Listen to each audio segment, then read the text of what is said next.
बहुत समय पहले की बात है। एक सुंदर, शांत और सादा-सुधा गांव था। नाम था सीतापुर। गांव के लोग भोले भाले थे। वे मेहनत मजदूरी करके अपने जीवन का पालन करते थे। अधिकतर लोग पढ़े लिखे नहीं थे, इसलिए अंधविश्वास और चमत्कारों पर उनका विश्वास बहुत गहरा था। एक दिन गांव में एक साधु के आने की खबर फैली। लोग बड़े उत्साह से उसे देखने पहुंचे।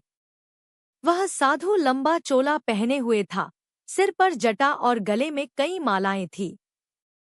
उसका नाम था चालाकानंद बाबा। उसकी आंखों में एक अजीब सी चमक थी और जुबान पर मिठास। बाबा खुद को बहुत बड़ा योगी, तपस्वी और चमत्कारी बाबा बताते थे। उन्होंने दावा किया कि वे वर्षों तक हिमालय में तपस्या कर चुके हैं और अब लोगों की सेवा के लिए गांव-गांव घूम रहे हैं। गांव वालों ने बाबा के लिए गांव के बाहर एक खाली जमीन पर छोटा सा आश्रम बना दिया। हर दिन कोई न कोई बाबा के पास अपनी समस्या लेकर आता। किसी की फसल खराब हो रही थी, किसी के बच्चे बीमार थे, कोई नौकरी चाहता था, तो कोई विवाह की चिंता में पड़ा था।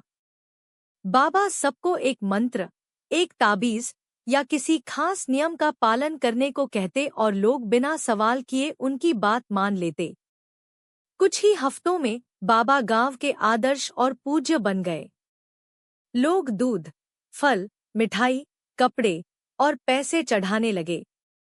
बाबा ने अपने चारों ओर कुछ चेले बना लिए, जो उनके लिए खाना बनाते, लोगों को अंदर बाहर करते और चमत्कारों की मौखिक प्रशंसा फैलाते। असल में बाबा कोई संत नहीं, एक बहुत बड़ा धोखेबाज था। उसने गांव में आने से पहले हर घर की जानकारी अपने चेलों से इकट्ठा कर ली थी। कौन क्या करता है, किसकी क्या समस्या है, सब पता होता था। फिर जब वह व्यक्ति बाबा के पास आता, तो बाबा कहता, तू चिंता मत कर, मुझे सब पहले से पता है। तेरी बेटी की तबीयत ठीक नहीं रहती ना। इतना सुनते ही सामने वाला अचंभित हो जाता और बाबा को सच्चा संत मान लेता। गांव में एक पढ़ा लिखा नौजवान था, नाम था अर्जुन। वह कुछ साल शहर में पढ़ाई करके लौटा था। उसने जब गांव में बाबा के किस्से सुने तो उसे कुछ अजीब लगा। वह जानता था कि चमत्कारों के पीछे अक्सर कोई न कोई चाल होती है। उसने सोचा, अगर बाबा सच में ज्ञानी हैं, तो उन्हें परीक्षा में कोई दिक्कत नहीं होनी चाहिए। अर्जुन ने एक योजना बनाई। वह बाबा के पास गया और झूठ-मूठ कहा, बाबा जी, मेरी गाय इस कहानी से हमें यह सीखने को मिलता है कि अंधविश्वास में डूबे रहना खतरनाक हो सकता है।